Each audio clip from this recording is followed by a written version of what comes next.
4:16 in the morning. It is June 19th, 2023. They call it the Juneteenth today.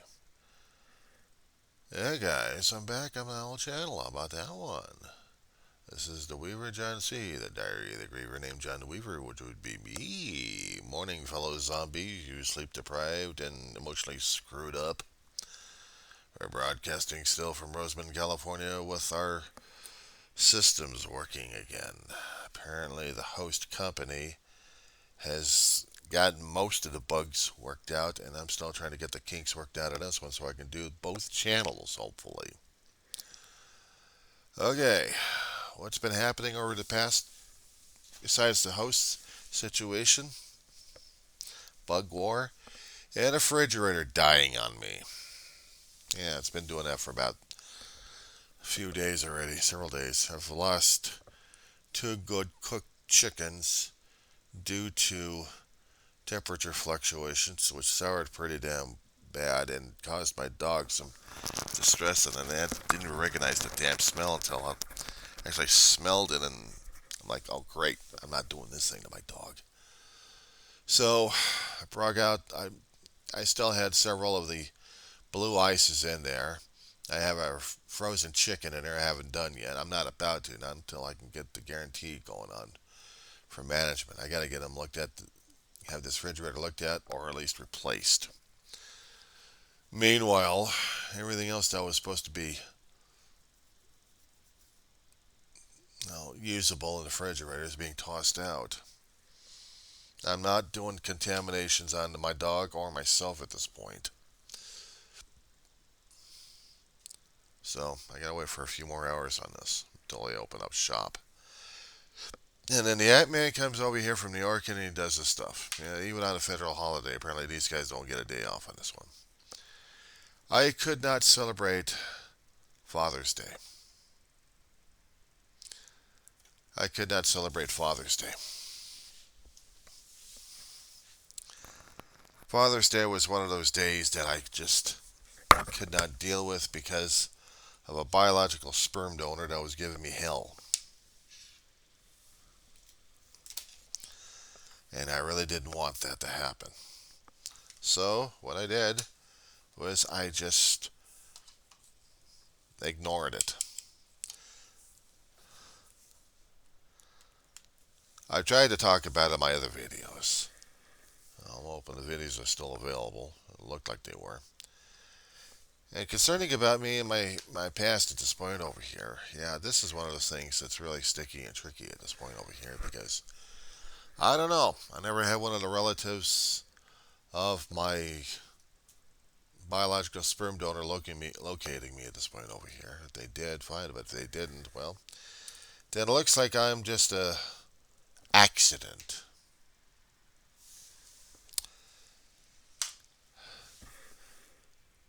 I tried to say in some of the other videos about how things were different between me and my brother. My brother had his father, but the father was an alcoholic and an abuser and beat the hell out of my mother. My mother beat the shit out of him back and divorced his ass, grabbed my brother from Texas as soon as he was born, brought him home to California. He was raised out in California a little bit, but he was still Texan inside. He still had that fiery spirit. He was 8 years older than I was. So, I think about age 6 or 7 when my mother actually had an established job and a place to live. I'm still working on that, I guess. Still working on that, I guess. She met my biological sperm donor, John Elmer Weaver. Somewhere I've got a picture of the bastard. The only picture available in this schmuck. Well, here it is. I'll post it. Say, be on the lookout for this schmuck. But this was back in the actually in the 60s, so I don't know. He's probably aged and buried and dusty right now. He wooed my mama. I don't know what the hell for. She was a bit of a looking lady back then. And my brother thought he had a good guy to deal with. He tolerated my brother pretty well. My brother liked him, according to the stories. According to the stories that he told Mama, and I don't know if he's the big whopper or not. I think he is. Big bullshit artist. That he was intelligent, he was rich, he was musically, talented. He had skills of a magician, since he had an account over at the Magic Castle in Hollywood. I'm like, yeah, bullshit. But I had a yacht. Bullshit. But keeping to that story anyway. He had worked for a company, made some kind of mechanical patents that made him money. He sold them off to Sweetheart Cup, and Sweetheart Cup gave him a generous. So he was rich and he was still talented, but he was still a schmuck. They had their fling, and then Ma got pregnant. It was told to me by Ma and reiterated by my big brother. I was conceived off the coast of Catalina when my brother's yacht went out there.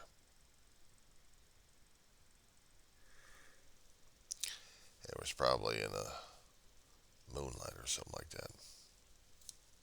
Anyway,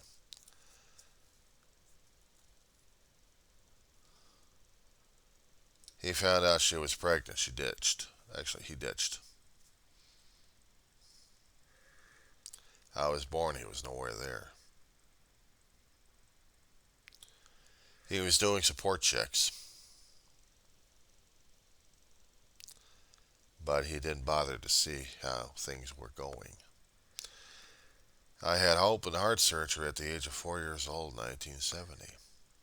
It wasn't there, nor was the money. Ma had to deal with a state and a good friend. Almost became a father.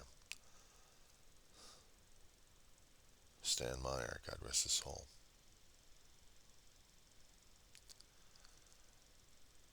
Crippled Children's Services out in California during that time had insurance. Dealing with an open heart surgery, we're talking about a million or two.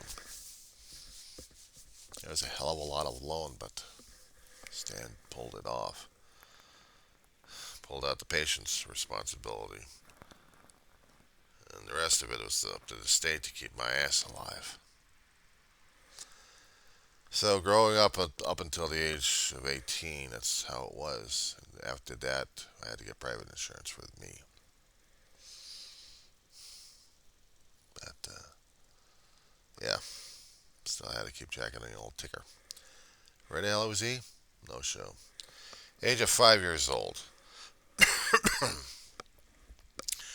A year after I had the old ticker opened up and died 3 times on a table and came back to life 3 times. Now finds an old phone number. I think she wants to have it out or something like that, but she wants me to talk to my father for the first time. First and only time.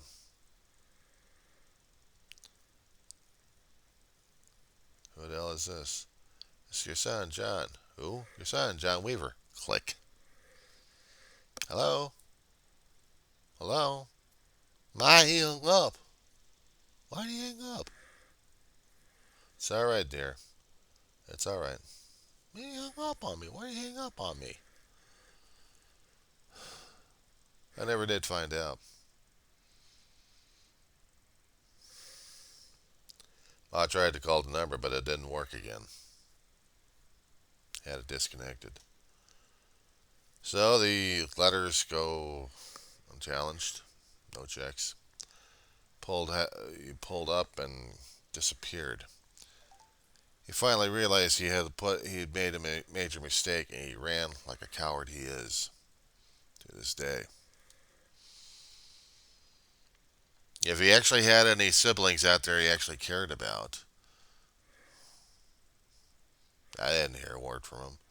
Not even from attorneys, lawyers, or anything else for that matter. Nothing. So my life was a constant struggle after that. So was Ma's. So was Dave's. I imagine somewhere he's in a different grave or an unmarked grave or scattered about or something. I don't know. And it's a damn shame, too, that I never knew him. Except for the stories my mom told me. And I have to think at the time it's all bullshit anyway. I know Ma wouldn't lie to me at this point over here, but I still think he's bullshit. Just like my brother's father was a bit abusive and bullshit, and sometimes he liked to do tall tales, but he was also a worker, and he had multiple marriages, multiple kids. My brother had a lot of stepbrothers and sisters, and an actual regular sister, yeah. Patsy Jean. God bless her. All living out in Texas. My brother went back to Texas every so often when he was younger. Growing up as a young kid, he kept going back to his grandfather's ranch, made up with his father. Some things would happen. He'd be sent home pissed off. But he enjoyed his time at the grandfather's ranch because they had a bull, I think an Angus. I forgot what his name was. One time he came back. The bull wasn't there. They said he was delicious.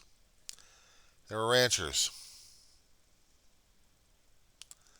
The bull was getting too old. Too old for market, and he was their family pet. And as much as they would care about the animal, they had to give him a dignified funeral, dignified wake, dignified meal.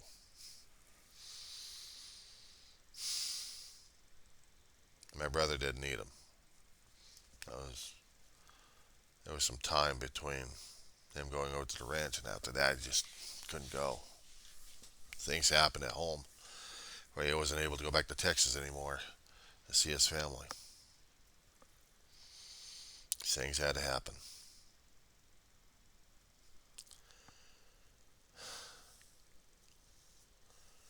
How I couldn't celebrate Father's Day? I didn't get a chance to see this fellow YouTuber concerning about his issues concerning about his dad.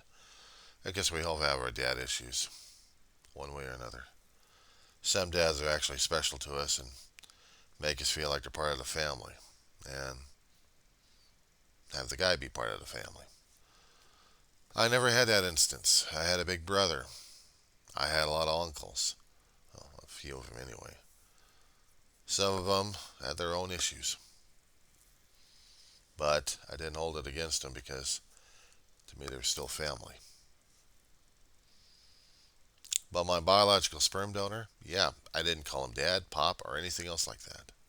I don't have a dad. Never had a dad. I had a biological sperm donor. So every time the holiday would come up, I would never celebrate it, neither would Dave. Dave didn't celebrate his father all that much.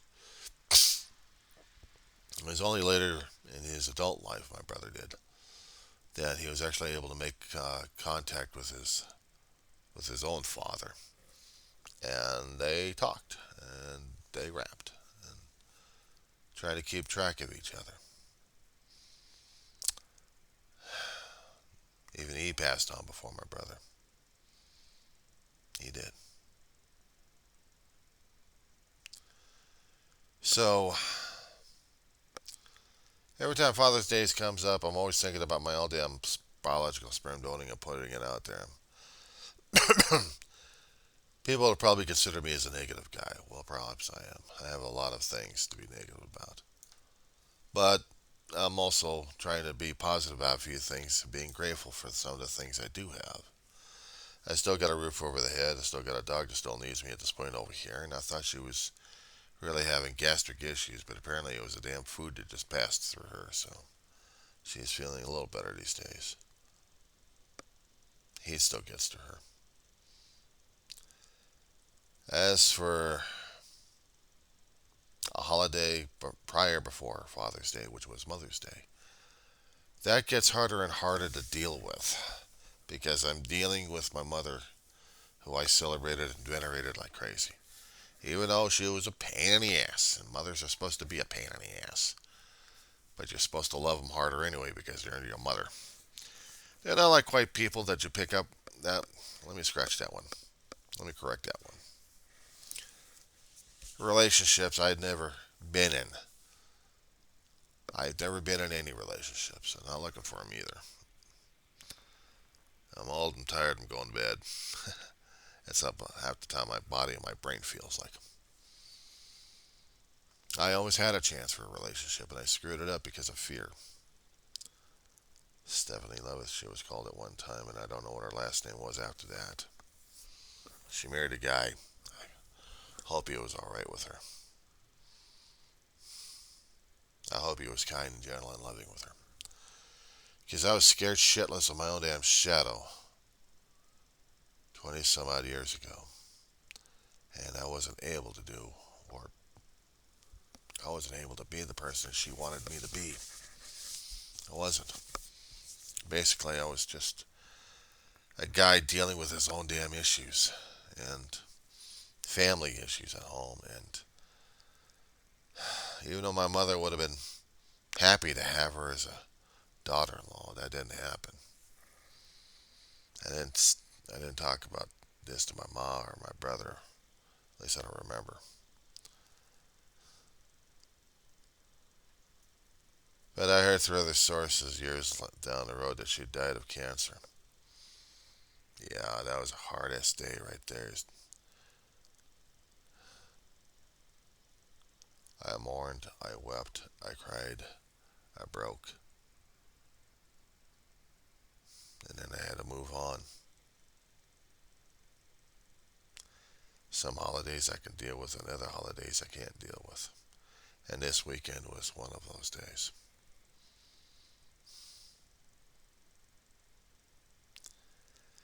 As for what the future holds right now, well, I don't know. Let's see.